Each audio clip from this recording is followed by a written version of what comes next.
Innamal musyrikuna najasun fala yaqrabanna al-masjidal haram. Sesungguhnya orang musyrik itu adalah najis, tidak diperbolehkan untuk memasuki Masjidil Haram, Mekah atau Madinah. Apakah najisnya itu sama dengan anjing dan babi? Apakah najisnya seperti najis mughalaghah, yang berat atau yang ringan atau yang sedang? Karena bahasa najis ini adalah memiliki varian, sesuatu yang fahisyah, sesuatu yang buruk, sesuatu yang menjijikkan, sesuatu yang kotor. Kesatuan itu akan dibangun kalau kita satu akidah, satu pemahaman. Baru kemudian umat itu akan bersatu. Tapi kalau masyarakatnya masih berbeda pendapat terkait dengan hal-hal yang qat'i ataupun hal-hal yang dhanni, maka kemungkinan tidak akan terjadi namanya persatuan ummah. Maka karakteristik daripada ahlus sunnah wal jamaah adalah selalu memelihara keutuhan umat. Ahlus sunnah wal jamaah itu adalah milik seluruh yang bersyahadat kepada Allah Subhanahu wa ta'ala, bukan milik golongan A, bukan milik golongan B, tetapi man shalla salatana wa man yastaqbil qiblatana, siapa yang salatnya seperti kita, siapa yang masih menghadap kiblat, masih percaya kepada Al-Quran dan percaya kepada Rasul, itu adalah min ahlis sunnah wal jamaah.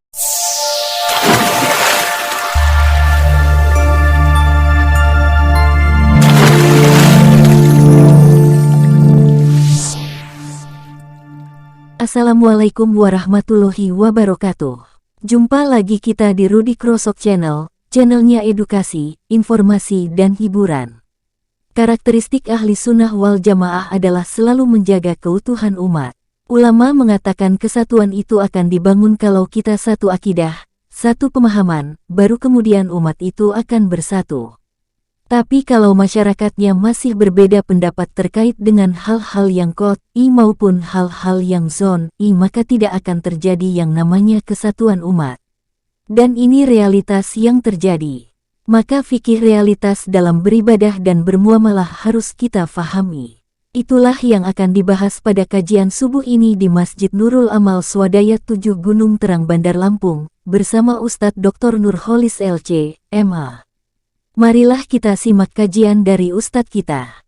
Namun sebelumnya bagi sobat-sobat yang belum subscribe channel ini, tolong segera di-subscribe, share, dan bunyikan loncengnya.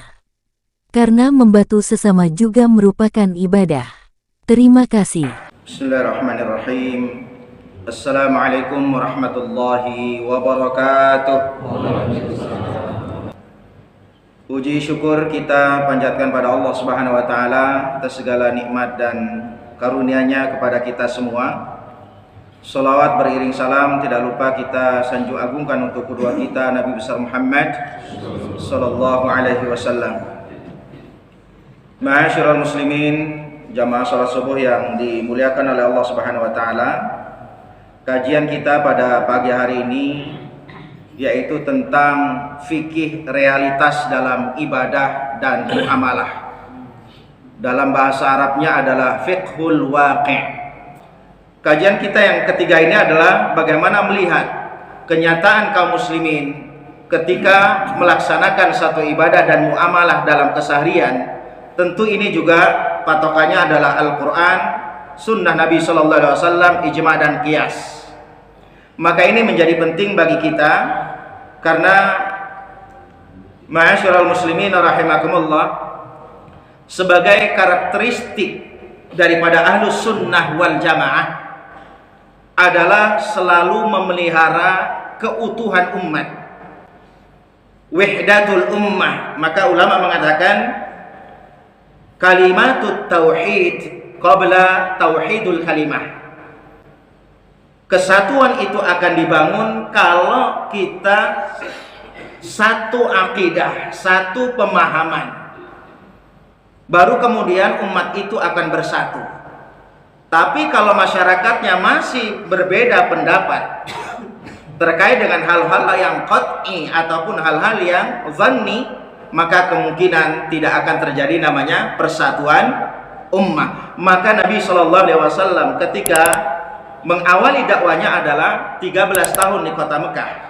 Apa yang diajarkan oleh Nabi adalah memahami kalimat tauhid, yaitu syahadah, asyhadu an la ilaha illallah wa asyhadu anna muhammadan rasulullah. Supaya apa? Supaya tidak dipahami secara tekstual. Man qala la ilaha illallah dakhalal jannah. Siapa yang mengatakan syahadat, pasti dia dijamin masuk surga. Ini kan sebuah makna yang atau hadis yang baik, tetapi banyak yang keliru. Cukup mengatakan syahadat, kemudian tidak sholat, tidak puasa, tidak zakat, dan seterusnya. Yang penting dia bersyahadat. Maka ini man qala la ilaha illallah dakhalal jannah. Padahal syahadat itu ada syarat dan rukunnya. Ada yang membatalkannya dan ada yang mengesahkannya. Maka memelihara keutuhan ummah ini atau widatul umat perlu memahami kalimat tauhid dengan segala hal yang disampaikan oleh Nabi SAW. Karena apa? Wabididdihi tatamayyazul asya. Berarti kita sudah memahami tentang akidah yang benar, berarti harus dipahami juga yang menjadi lawan akidah itu, tentang kesyirikan, tentang kekufuran, tentang kemaksiatan. Khawatir apa? Akan merusak nilai tatanan akidah kita kepada Allah Subhanahu wa taala dan Rasulnya. Kemudian yang kedua, karakteristik Ahlussunnah wal Jamaah adalah bersikap tasamuh, toleran. Artinya apa? Bersikap toleran, bersikap moderat, dan bersikap tawazun, seimbang, berimbang. Ada sesuatu yang boleh diperdebatkan, ada sesuatu yang tidak sama sekali diperdebatkan. Apa persoalan yang boleh diperdebatkan? Adalah berkaitan dengan persoalan furu'iyah. Baca bismillah dengan tidak baca bismillah jahr, kunut atau tidak kunut, tarawih 23 atau 11 dan seterusnya, itu adalah sesuatu yang diperbolehkan dalam persoalan furu'.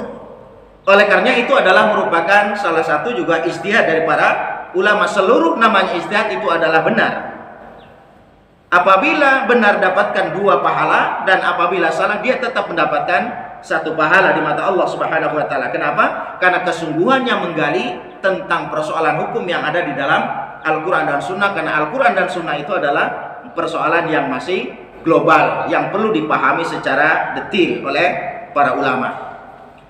Oleh karenanya karakteristik Ahlussunnah wal Jamaah adalah dalam akidah itu adalah selalu akurat berdasarkan Al-Quran, ijma' dan qiyas.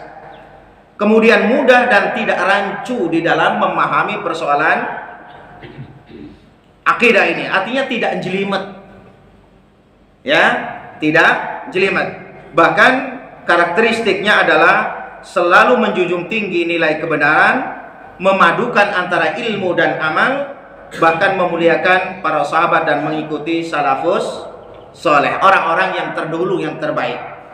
Maka ini adalah karakteristik. Jadi Ahlussunnah wal Jamaah itu adalah milik seluruh yang bersyahadat kepada Allah Subhanahu wa ta'ala, bukan milik golongan A, bukan milik golongan B, tetapi man shalla salatana wa man yastaqbil qiblatana. Siapa yang salatnya seperti kita, siapa yang masih menghadap kiblat, masih percaya kepada Al-Quran dan percaya kepada Rasul, itu adalah min Ahlussunnah wal Jamaah.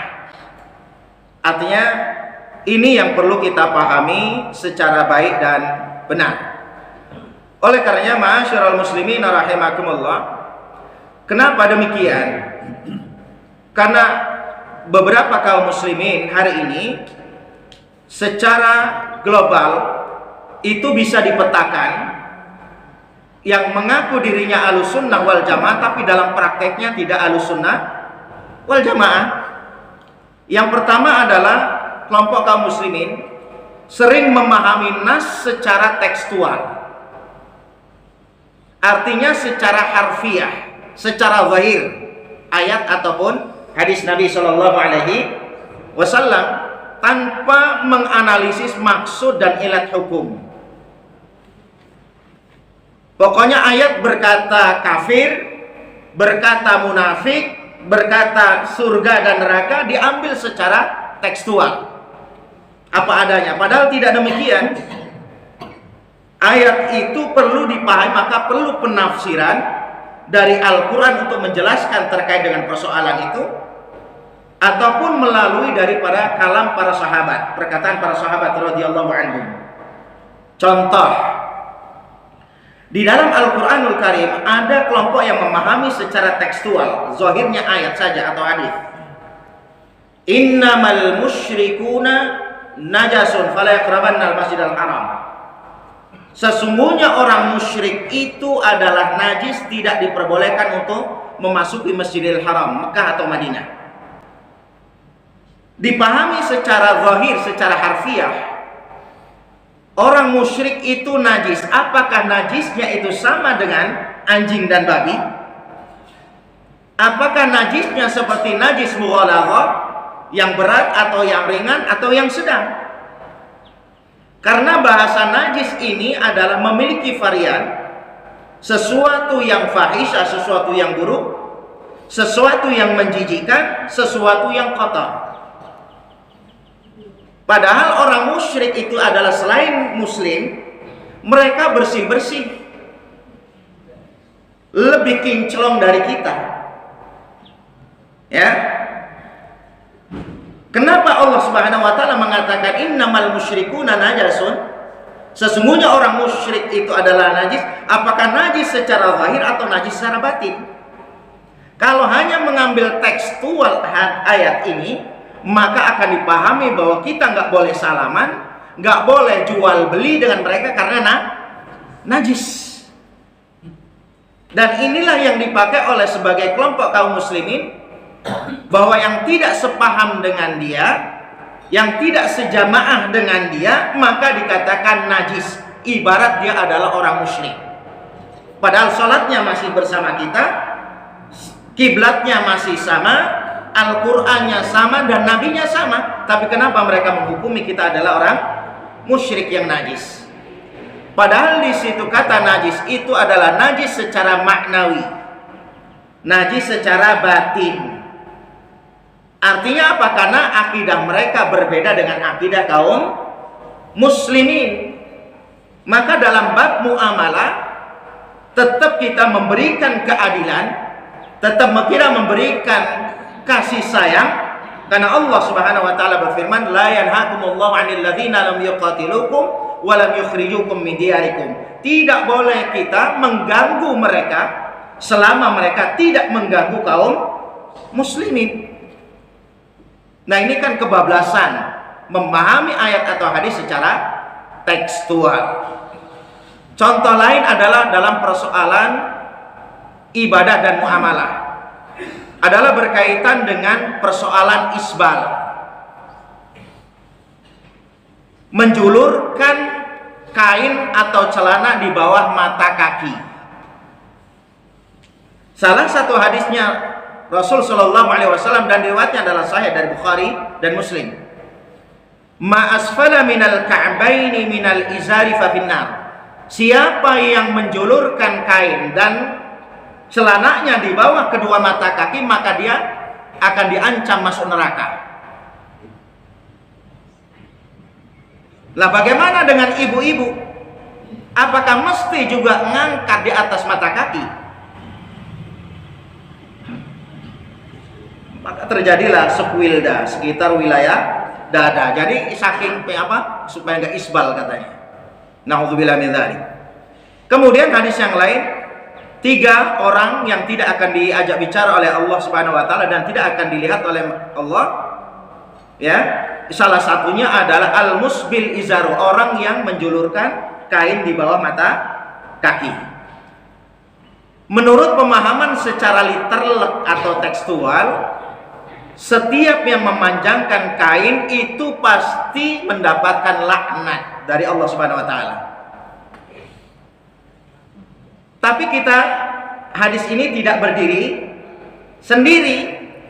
Apakah membaca seluruh hadis isbal itu dengan demikian tanpa merujuk dengan maqasid isbal itu, dengan tujuan-tujuan yang disampaikan oleh Nabi Shallallahu Alaihi Wasallam.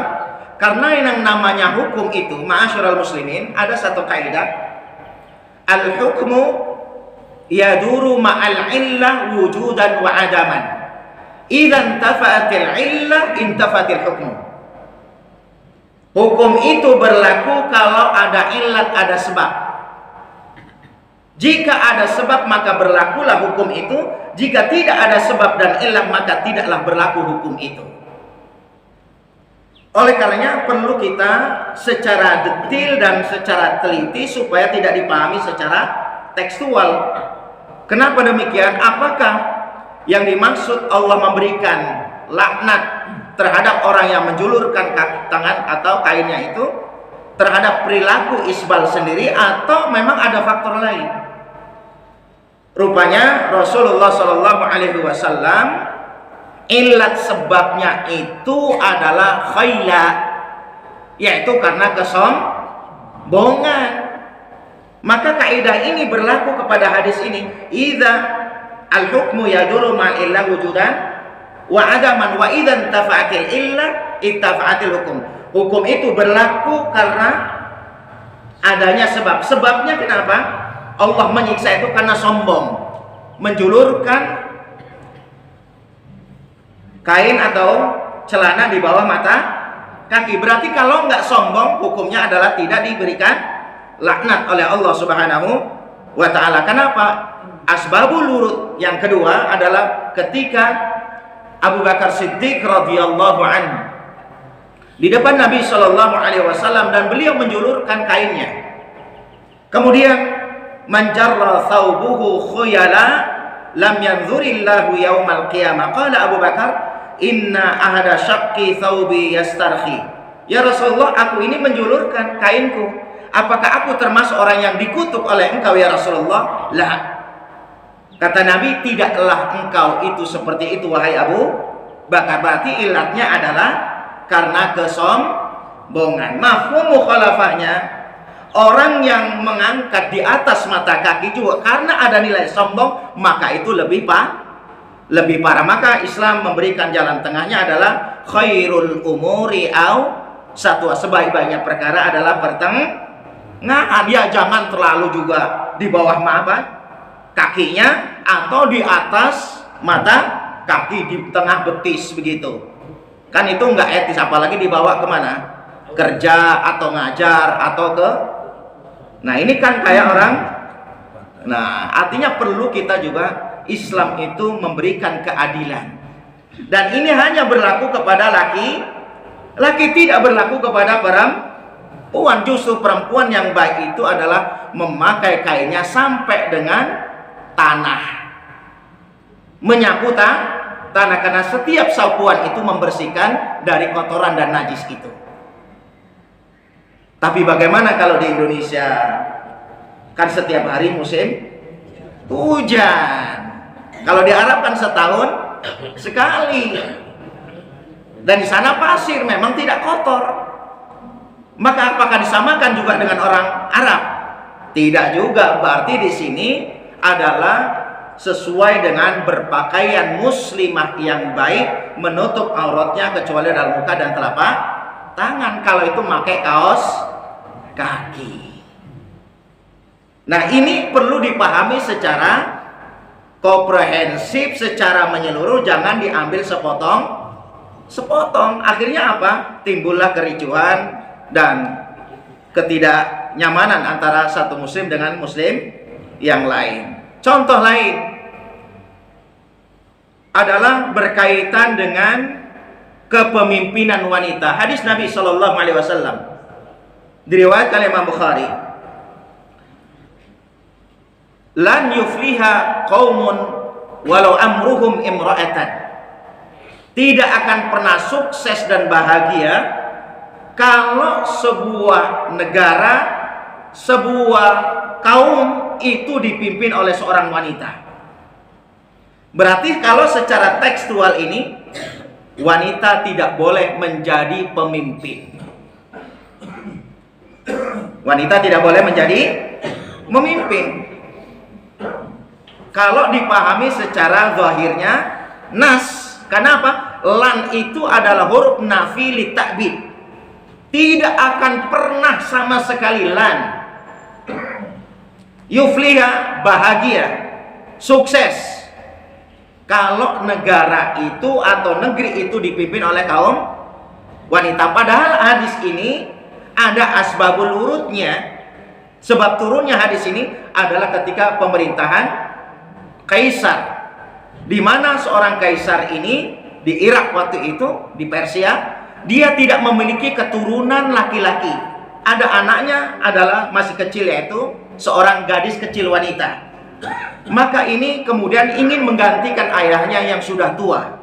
Maka Nabi SAW bersabda itu, kamu tidak akan sukses kalau negerimu dipimpin oleh anakmu yang masih kecil, karena belum bisa diangkat menjadi pangeran atau ratu.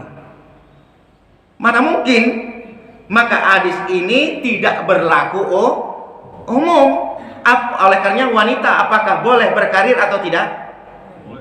Boleh, selama menjaga hal-hal yang dilarang, tabarruj, ikhtilat. Insyaallah nanti kita jelaskan. Ini berkaitan dengan persoalan tekstual hadis. Dan banyak di dalam Al-Quranul Karim. Ini kelompok yang pertama. Maka pemahaman inilah yang dipahami oleh kaum Khawarij. Siapa itu kaum Khawarij? Kaum atau kelompok yang sering membabi buta, menghakimi orang lain salah, menganggap dirinya yang paling benar. Ada nggak yang sekarang seperti itu? Nah, itu adalah embrio daripada Khawarij. Sataftariqu ummati ala 73 firqah. Akan terjadi umatku ini terpecah menjadi 73 golongan. Semuanya akan dilaknat oleh Allah kecuali satu. Siapa dia?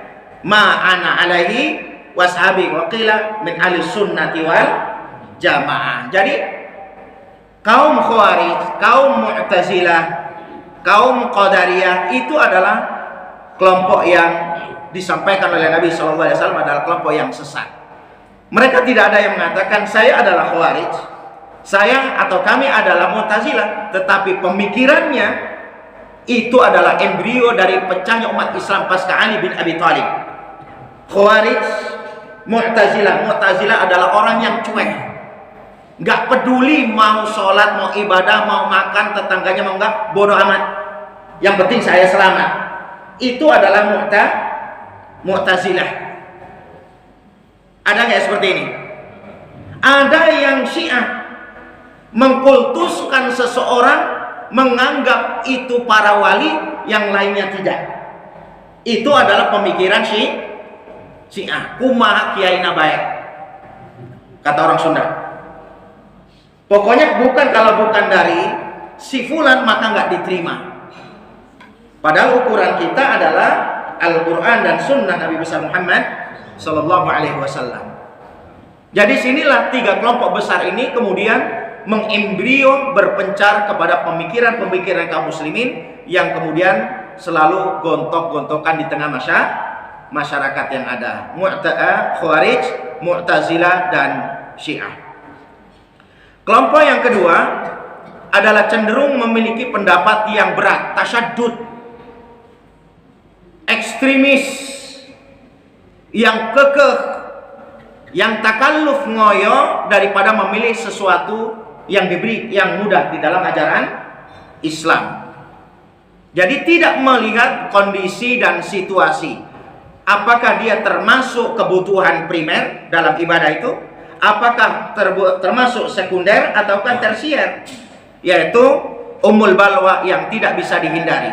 Maka dalam persoalan ini Rasulullah SAW bersabda, "Ma khuyyira Rasulullah SAW baina amrayni qad illa akhadha aisaruhuma ma lam yakun itsman."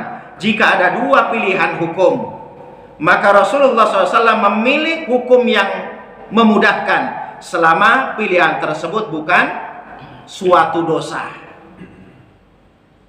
Contoh, dalam perjalanan atau musafir, Allah Subhanahu wa taala berfirman, "Wa idza darabtum fil ardi falaisa 'alaikum junahun an taksuru minas shalah."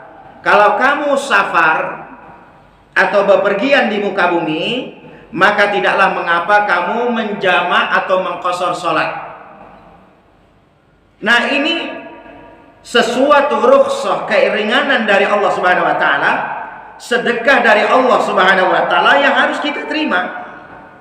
Maka afdal mana orang yang melaksanakan jamak dan qashar dengan orang yang sholat 5 waktu dengan sempurna. Maka ulama mengatakan ini daripada ayat tadi, maka lebih afdal orang yang melaksanakan jamak dan qashar daripada sholat 5 waktu secara sempurna. Kenapa? Kata Rasul sallallahu alaihi wasallam, hadhihi shadaqah minallahi ta'ala fatuqbal shadaqatuhu. Jamak qashar itu adalah sedekah dari Allah, maka terimalah sedekah itu. Maka pendapat yang tasyaddud, pokoknya saya nggak mantep kalau nggak sholat 4 rakaat zuhur tepat pada waktunya, 4 rakaat asar, kemudian isya juga 4 rakaat. Pokoknya nggak ada jamak dan qashar. Padahal ada kemudahan yang diberikan oleh Allah Subhanahu wa ta'ala. Di samping itu juga, wa man kana minkum maridun aw ala safarin fa iddatun min ayyamin ukhra. Kalau kamu sakit atau bepergian, boleh tidak melaksanakan puasa, diqadha nanti pada bulan selain Syawal. Maka ini adalah sesuatu keringanan yang diberikan Allah, tetapi ada yang memaksakan diri, maka ini tidak diperbolehkan. Contoh lain adalah ada sahabat namanya Abu Darda radhiyallahu anhu. Beliau ini adalah dipersaudarakan oleh Rasul dengan Salman Al-Farisi. Apa yang dilakukan oleh Abu Darda radhiyallahu anhu?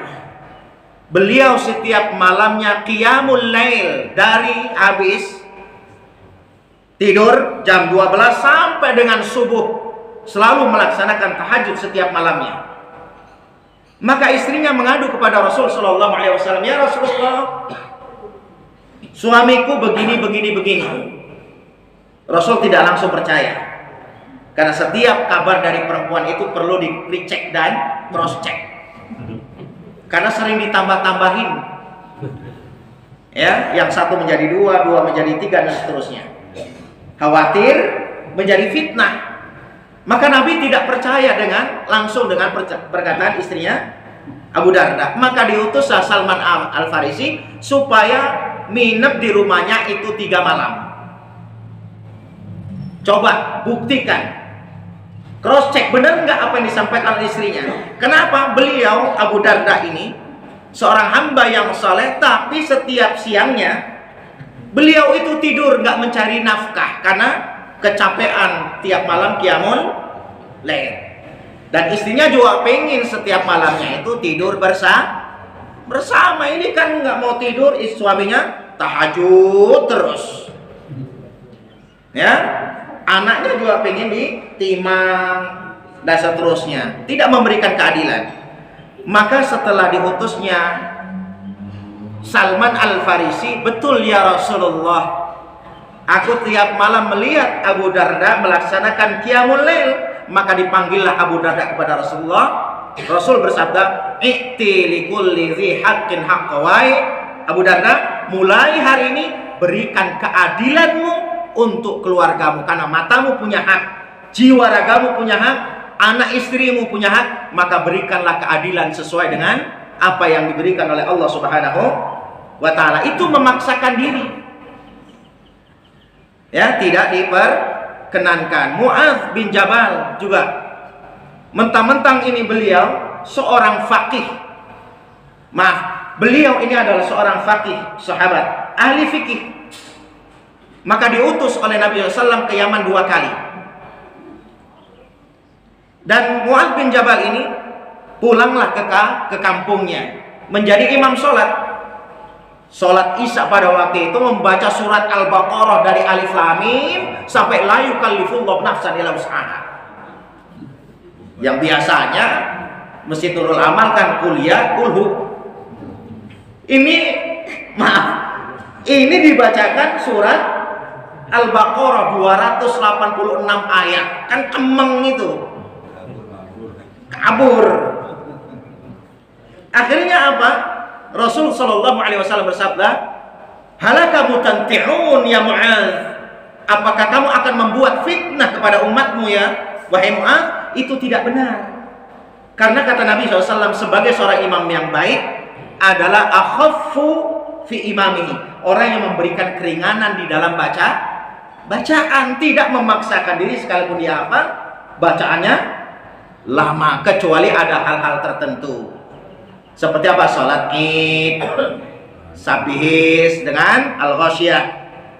Kemudian apa? Sholat subuh hari Jumat itu kan membaca sajadah, itu kan panjang, itu ada tertentu. Tetapi kata Nabi SAW secara umum adalah berikanlah kemudahan bagi makmum, karena yang di belakang itu ada yang sepuh, ada yang sakit, ada yang mungkin musafir, pengen cepat. Maka Nabi ketika sholat maghrib apa yang beliau baca? Qul-ya dan Qul-hu. Itu yang disenangi oleh Nabi Shallallahu Alaihi Wasallam. Ini kan panjang betul. Kalian enggak ya? Tapi di Mesir, ma'asyiral muslimin rahimakumullah, ada namanya Syekh Usama. Setiap Ramadan beliau itu setiap 3 malam sekali khatam Quran. Dekat masjidnya Imam Syafi'i rahimahullah ta'ala. Kita tanya, ya Syekh, ini kan berlebihan. Gak semuanya orang bisa mengikutimu. Padahal jamaahnya itu ribuan di belakang imam ini. Kita tanya, ya Syekh, ini kan berlebihan. Iya, berlebihan bagi kamu karena kamu gak hafal. Kata beliau, yang ikut bersama kami ratusan ribuan orang ini semuanya rata-rata hafal Al-Quran dan ikut tadarus, istilahnya murojaah melalui bacaan tarawihnya itu. Maka tarawih mulai jam 8 malam, berhenti jam 4 pagi. Itu 10 juz. Berarti 3 malam 30 juz. Berarti 1 bulan berapa kali khatam Quran? 10 kali. Subhanallah. Dan beliau Allah yarham baru meninggal dunia setelah Syekh Yusuf Qaradawi kemarin. Nah, itu sholat 5 waktunya juga zuhur sampai mendekati asar. Sholat asar mendekati lagi sholat maghrib. Maghrib mendekati sholat isya. Kapan makannya? Kita dipikirkan makan terus. Itu enggak. Inilah cenderung pendapat yang memberatkan. Ini kelompok yang kedua. Kelompok yang ketiga adalah mengabaikan etika berpendapat. Pendapatnya saja yang benar, yang lain salah. Ini ada kelompok kaum muslimin. Contoh apa? Hukum wanita memakai cadar. Ya, jika ditelaah secara tafsir hadis, terjadi ikhtilaf sebagian ulama, ada yang mewajibkan, ada juga yang tidak. Cadar itu. Karena ketika Aisyah radhiyallahu anha ditanya sebatas apa aurat wanita, kata Nabi seluruh aurat wanita dari ujung rambut dan ujung kaki kecuali muka dan telapak tangan. Kemudian jika mewajibkan pada setiap orang, maka telah menafikan pendapat yang benar juga yang lain. Maka tidak boleh memaksakan pendapat harus bercadar. Kenapa? Karena waktu itu salah satu illatnya adalah karena tidak aman. Tidak aman perempuan itu kalau membuka wajahnya. Karena wanita Arab itu, nah Pak Haji tahu juga. Wah iya. Walaupun sudah tua, seleranya 17 lah. Iya, betul, cantik-cantik. Maka kenapa tidak ada namanya alur hadis itu dari kaum wanita? Kan ada Sahih Bukhari, Sahih Muslim, Nasai, Abu Daud, Tirmidzi, Nasai, Imam Ahmad bin Hanbal. Tapi tidak ada dari kalangan ahli hadis dari perempuan. Kenapa? Karena waktu itu perjalanan perempuan itu tidak aman dari orang-orang yang jahat. Maka ada istilah kasur, sumur, dapur. Maka ada hadis Nabi SAW tidak boleh melaksanakan bepergian jauh kecuali dengan mahramnya. Padahal sekarang alat transportasi dengan detektornya, kemudian keamanan telah terjamin, maka ilat itu sudah tidak ada, maka wanita itu boleh bepergian tanpa mahram dengan izin suami. Mau ke Amerika silahkan, mau haji tanpa mahram juga silakan, karena syarat haji itu bukan mahram. Man istata'a ilaihi sabila. Gimana kalau sudah ditinggalkan oleh suaminya? Apakah perlu mahram? Secara mahram itu ada 3. Karena pernikahan, karena apa? Susuan, karena nasab. Ini karena mahram yang nggak boleh dinikahi. Maka wanita ketika haji dan umroh tanpa mahram itu, maka gabunglah dengan kelompok kaum wanita yang lain. Tapi ini tidak memahami tentang perbedaan pendapat itu. Maka mempertimbangkan fikih dakwah dan ma'alat akibat itu penting di dalam memahami etika dalam berpendapat. Makanya apa? Ada kaidah emas, nata'awan fima ittafaqna wa na'tadzir fima ikhtalafna. Kita saling tolong menolong terhadap apa yang kita sepakati, dan kita saling memaafkan terhadap apa yang kita ikhtilafkan. Jadi kalau sesuatu yang disepakati harus kita gotong royong terkait itu, nggak boleh diotak-atik. Tapi kalau persoalan ikhtilaf, mari kita saling toleran, saling tasamuh yang ada. Contoh yang lain adalah mendoakan kaum Yahudi dan Nasrani masuk neraka secara individu. Ya Allah, mudah-mudahan George Bush itu masuk neraka. Allahumma qtulhu badada wala tubqi minhum ahada. Ya Allah, hilangkan, lenyapkan di dunia, jangan ada tersisa sedikit pun. Atau tetangga kita ada yang non muslim, kita doakan itu. Maka dalam hal ini tidak diperbolehkan. Ya, karena kita dengan orang ada namanya hubungan hablum minannas, perlu ditempatkan keadilan itu. Kalau secara umum doa untuk diberikan laknat, ada namanya kunut nazilah, itu boleh, tetapi secara individu hukumnya haram. Maka Nabi tidak pernah mendoakan Abu Jahal itu masuk neraka. Abu Lahab masuk neraka, padahal dia ini adalah orang yang selalu memerangi Nabi SAW dan para sahabat. Bahkan tidak mau membunuh Abu Jahal, karena Nabi tahu bahwa supaya Nabi sendiri SAW tidak mau dianggap dirinya adalah pembunuh dan kriminal. Karena Nabi tahu bahwa dari turunannya ini ada seorang anak yang nanti soleh, yang menjadi panutan daripada sahabat radhiyallahu anhu. Siapa namanya? Ikrimah bin Abi Jahal. Itulah yang membunuh bapaknya sendiri kita ketika perang. Tuh luar biasa. Jadi bukan Nabi SAW, tapi adalah anaknya. Kenapa kok bisa membunuh? Karena persoalan akidah ini adalah tidak berkaitan dengan persoalan nasab yang ada. Bahkan Nuh alaihissalam punya anak namanya Kan'an. Nabi mendoakan dia supaya tidak terjebak oleh orang, termasuk golongan orang yang zalim. Tapi Allah Subhanahu wa taala telah berfirman, qala ya Nuh innahu laisa min ahlik innahu amalun ghairu salih. Ya Nuh, Kan'an dan istri bukan lagi bagian dari keluargamu, karena dia sekarang adalah orang kafir, dan itu adalah orang-orang yang sudah dikutuk oleh Allah Subhanahu wa ta'ala. Betul dia iba karena dia adalah dari darah dagingnya, tapi ketika akidah disampaikan oleh Allah harus ada furqan, pemilah antara hak dan batil. Tapi muamalah tetap muasyarah bil ma'ruf.